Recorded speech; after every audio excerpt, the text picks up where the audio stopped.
ராஜா அவர்கள் ஒரு செய்தியை சொன்னார். தமிழ்நாடு என்றால் ஊழல் என்று. மத்திய அரசாங்கமானது கொடுக்கின்ற நிதியெல்லாம் மாநில அரசாங்கம் அவர்கள் பெயரை தட்டி கொண்டு போய்விடுகிறார்கள் என்று சொன்னார். மத்திய அரசாங்கம் ஒன்றும் பிச்சை போடவில்லை. ஆண்டுக்கு தமிழ்நாடு அரசு மத்திய அரசாங்கத்திற்கு வரியின் மூலமாக தருகின்ற தொகை 70,000 கோடி ரூபாயிலே இருந்து 78,000 கோடி ரூபாய். நீங்கள் தருவதோ வெறும் 21,000 கோடி ரூபாய். ஆக நீங்க என்ன பண்றீங்கன்னாக்கா எங்க கிட்ட அதிகமா வாங்கிட்டு நீங்க பிச்சை போடுற மாதிரி போடுறீங்க. எனவே மத்திய அரசாங்கம் ஒன்றும் தான தர்மம் பெருசா பண்ணல. அப்படி பண்றதா இருந்தா 25,000 கோடி ரூபாய் வெள்ள நிவாரண நிதி மாண்புமிகு அம்மா அவர்கள் கேட்கிறார். நீங்கள் ஒரு 2,500 கோடி ரூபாய் கூட தருவதற்கு உங்களுக்கு மனமில்லை என்று சொன்னால் உங்களை எப்படி மக்கள் மாற்றுவார்கள்? இந்த இடத்திலே தமிழ்நாட்டில் உங்களை ஏற்பார்களா? கொஞ்சம் எண்ணி பார்க்க வேண்டும். அது மட்டுமல்ல, இன்றைக்கு நான் ஒன்றை குறிப்பிட்டு சொல்ல ஆசைப்படுகிறேன்.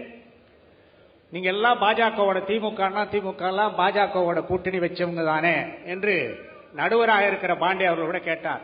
என்ன பண்றது, யானைக்கு அடி செருக்கின்ற மாதிரி எங்களுக்கு ஒரு நேரம் செருக்கிடுச்சு. ஆனால் ஒன்றை மட்டும் நீங்கள் தெளிவாக தெரிந்து கொள்ளுங்கள்.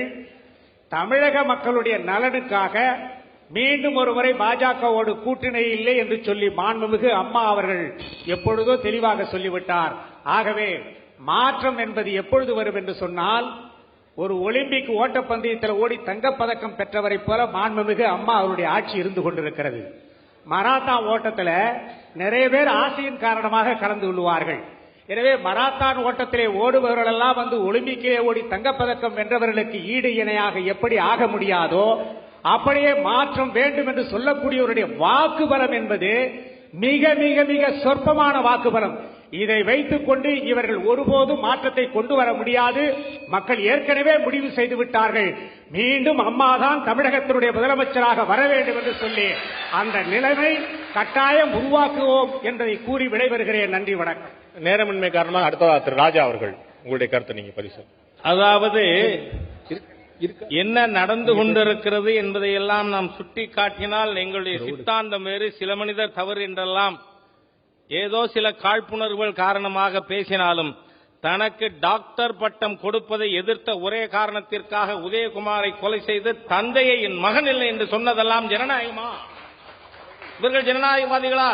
தமிழகத்தில் கோயம்புத்தூர்லையும் ஆம்பூரில் நடந்த மத கலவரங்கள் எல்லாம் அமைதி பூங்காவின் லட்சணமா?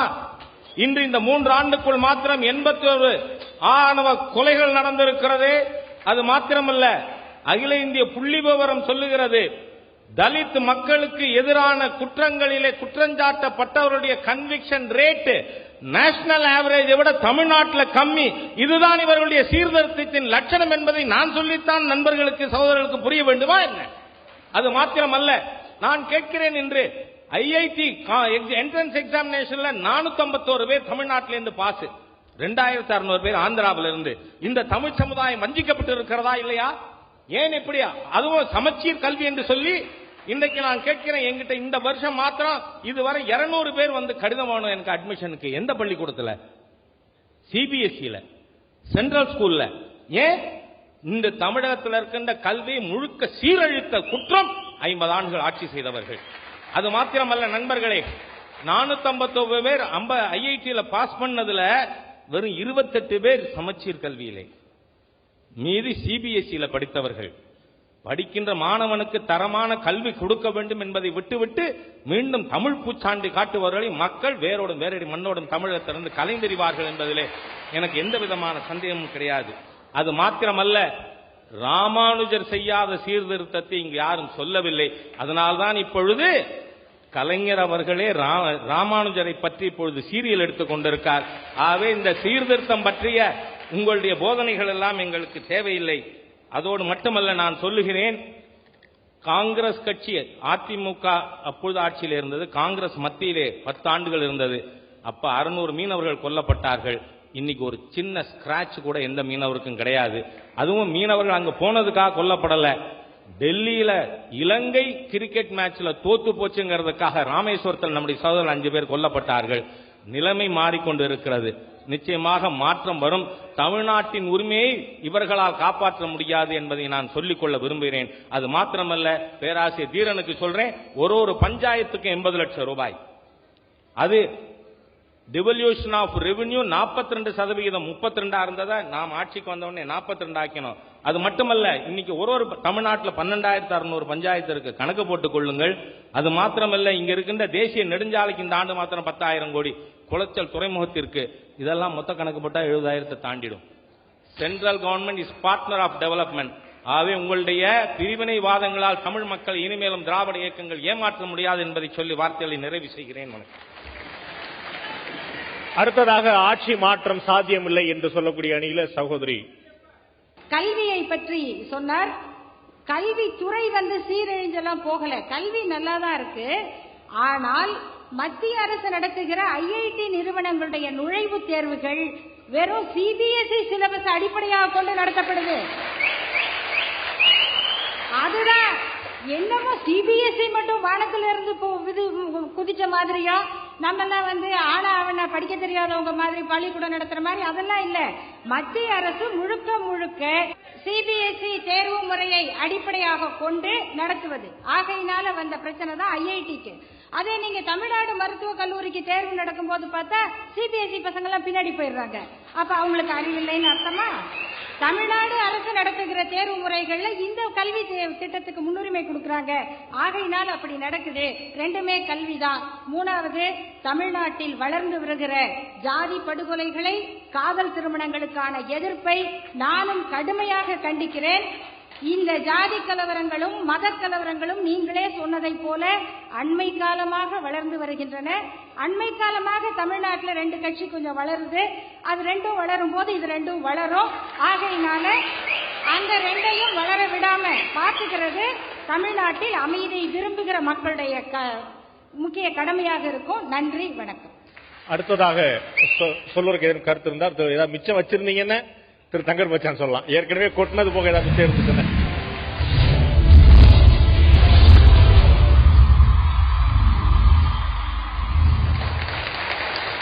17வது தேர்தல்னு படித்தேன். 17 தேர்தலிலும் தோற்றவர்கள் மக்கள் மட்டுமே, அரசியல்வாதிகளால் வெற்றி பெற்றார்கள். இந்த தேர்தலிலும் மக்கள் தோற்கக்கூடாது என்பதுதான் என்னுடைய கவலை. நம்மளாம் நினைச்சுக்கிட்டு இருக்கோம் இந்த தேர்தல் அப்படி முடிஞ்ச உடனே நமக்கு பெரிய சொற்குலகம் வரப்போகுதுன்னு. எங்கிருந்து வரும்? ஏன்னா உங்களுக்குள்ளே தான் இருக்காங்க அந்த வேட்பாளர்கள். உங்களை சுத்திக்கிட்டே கணக்கு பார்த்துக்கிட்டே இருக்காங்க. கழுகு வட்டம் போடுற மாதிரி மேல இருந்து எத்தனை தலை போகுது, இந்த வீட்டுக்கு எத்தனை இருக்கு, என்னன்னு எல்லாம் போய்கிட்டு இருக்கு. இவங்க பணத்தை போட்டு பணத்தை எடுக்கிற ஒரு வியாபாரத்தை பண்றவங்க.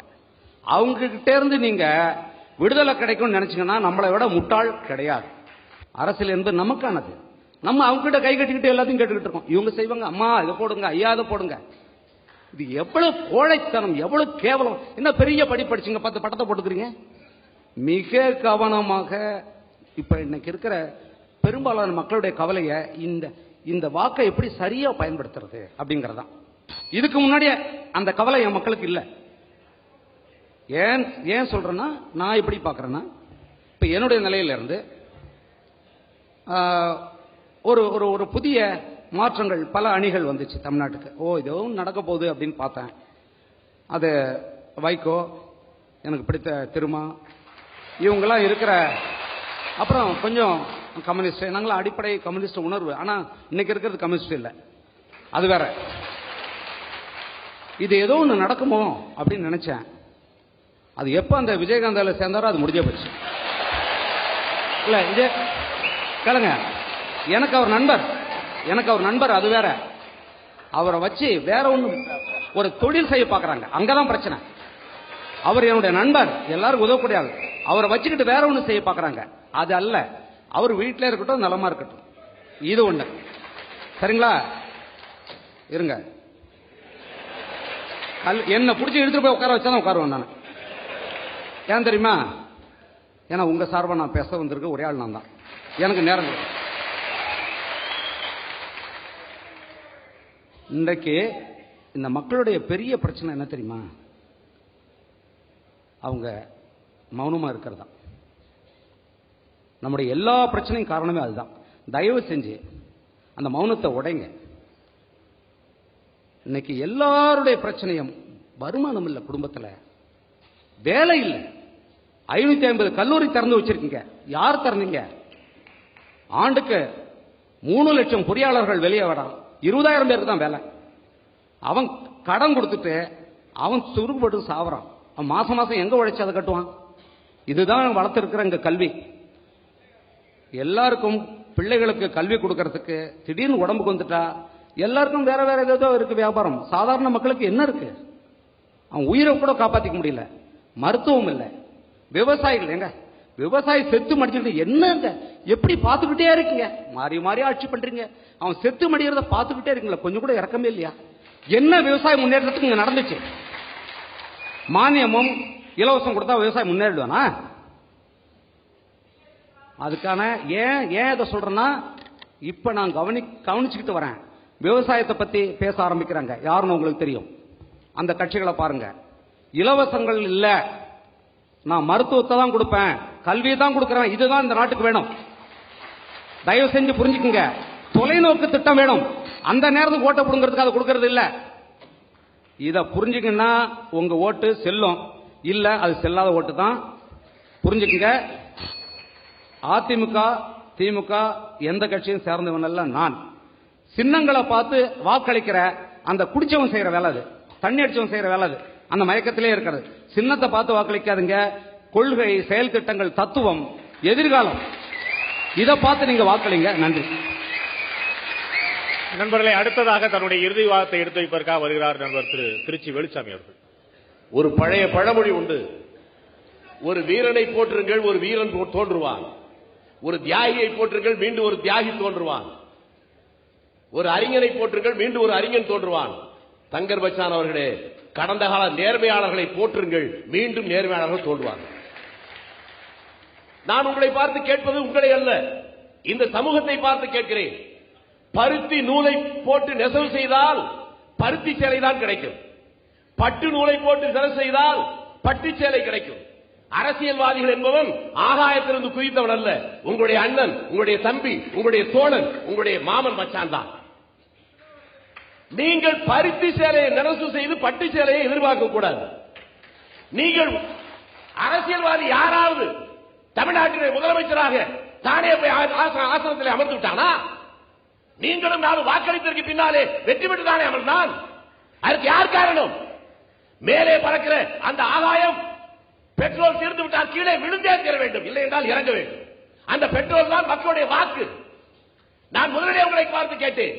நீங்கள் சொன்னீர்கள் ஒரு தலைவருக்கு கல்வி வந்தது, உயர்ந்திருக்கிறேன். பல தலைவருக்கு வந்திருந்தால் நான் உங்களை நேரடியாக கேட்கிறேன். நான் என் வீட்டில் என் தாய் தந்தைக்கு எழுத்தறிவே கிடையாது. என் வீட்டிலே முதலாக நான் தான் உயர்நிலை பள்ளிக்கு போனேன். இன்றைக்கு என்னுடைய வீட்டிலே 7 பேர் பொறியாளர்கள். என்னோடு படித்த ஒருவன் இன்றைக்கு அமெரிக்காவிலே நாசா விஞ்ஞான கூடத்திலே ஒரு தலைமை விஞ்ஞானியாக இருக்கிறார். இந்த உயர்வு யாரால் வந்தது? அப்படி வந்ததற்கு காரணமாக இருந்தவரை நீங்கள் பாராட்ட தயாரா? தமிழ்நாட்டு கல்வியை தந்த காமராஜரை பற்றி எத்தனை ஊர்களில் நீங்க போய் பாராட்டி பேசியிருக்கிறீர்கள்? நீங்கள் தவறானவர்களை பற்றி மட்டுமே பேசுவது, தவறானவரை பற்றியே சிந்திப்பது, தவறாகவே செய்வது, நேர்மையாக இருந்தால் அவனை கேலி செய்வது என்கின்ற இந்த மனோபாவம் மாறினால்தான். நீங்கள் சொன்னீர்களே கல்வி வேண்டும், மருத்துவம் வேண்டும். இதே தமிழகத்திலே கல்வியையும் மருத்துவத்தையும் ஊர்வலாக கொண்டு வந்தது காமராஜர் தானே.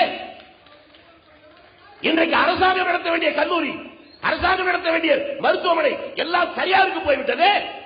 இதை எதிர்த்தல்லவா நீங்கள் பேச வேண்டும்? நியாயமாக செய்தவர்களை ஆதரிக்க வேண்டும் அல்லவா? செய்யத்தக்க செய்யாமல் யாரும் கெடும். தவறுகளை சுட்டிக்காட்டுவது மட்டுமல்ல, நியாயமாக நடக்கிறவர்களை பாராட்டாதது கூட ஒரு குற்றம் தான் என்பதை சொல்லி 2 மாதம் கழித்து நான் மாண்புமிகு அமைச்சர் என்று சொல்லுகிற போதே முடிவு என்ன என்பது மக்களுக்கு தெரிந்திருக்கும். வணக்கம். நன்றி. இறுதியாக அண்ணன் திரு திருமாவளவன் அவர்கள் தன்னுடைய கருத்துக்களை பதிவுவார். திரு திருமாவளவன். சாத்தியம் உண்டா சாத்தியம் இல்லையா என்கிற தலைப்பில் இருந்து விலகி மாற்றம் வேண்டுமா வேண்டாமா என்பதுதான் இங்கே மேலோங்கி இருக்கிறது. மொத்தத்தில் 6 பேரில் 5 பேர் நம்முடைய பேராசிரியர் தீரன் அவர்களை தவிர அத்தனை பேருமே மாற்றம் வேண்டும் என்று பேசியிருக்கிறோம்.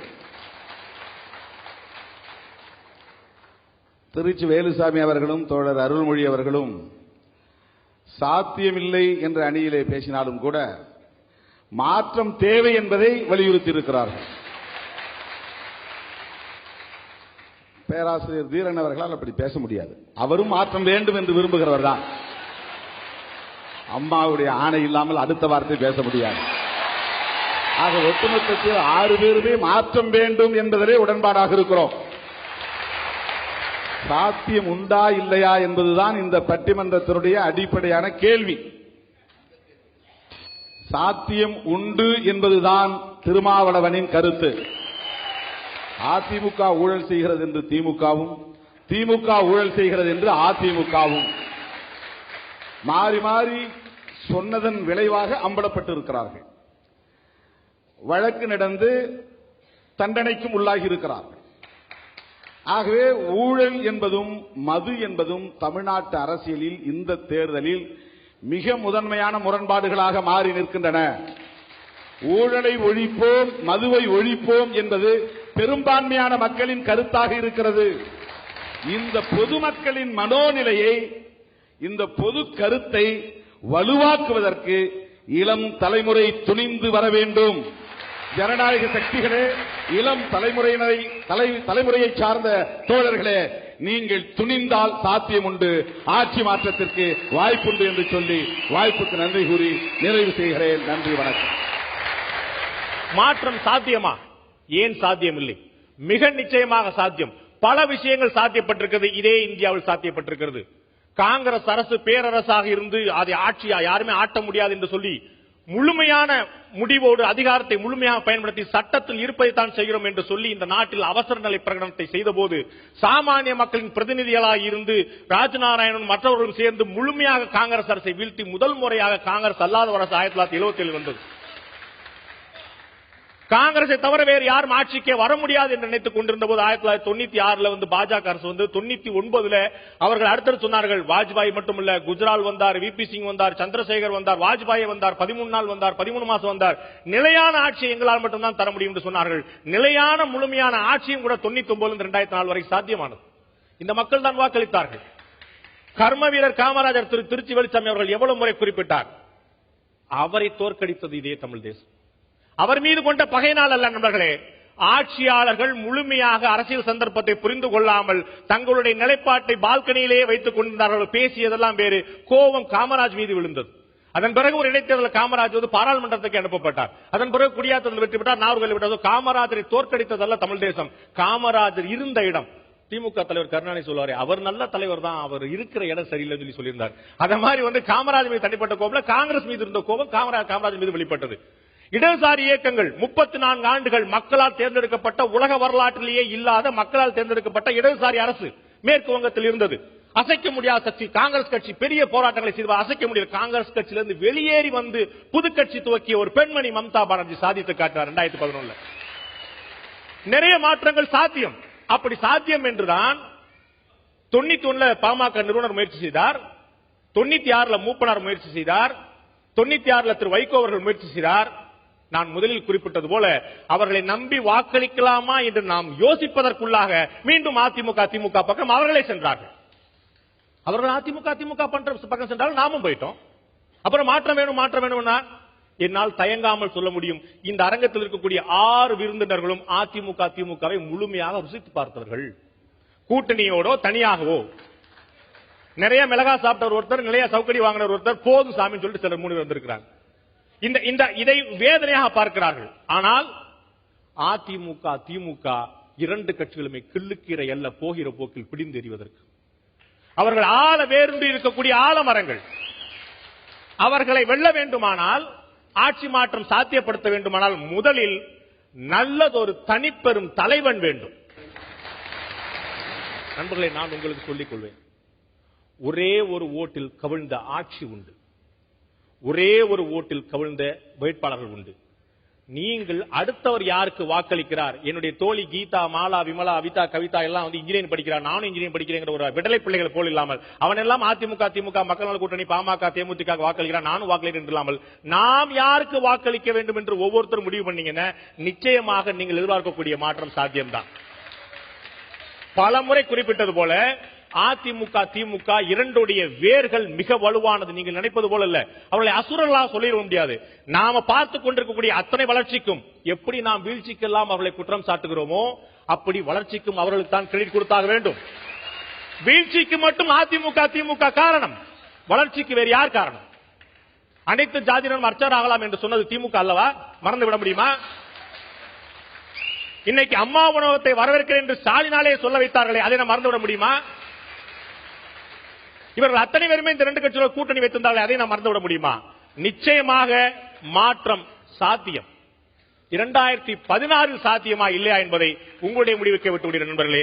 இதையே என்னுடைய தீர்ப்பு அளித்து மே 19 தேதிக்கு உங்களைப் போலவே நானும் அவரோடு காத்திருக்கிறேன். இந்த நிகழ்ச்சிக்கு வந்திருந்த அனைவருக்கும் நன்றி.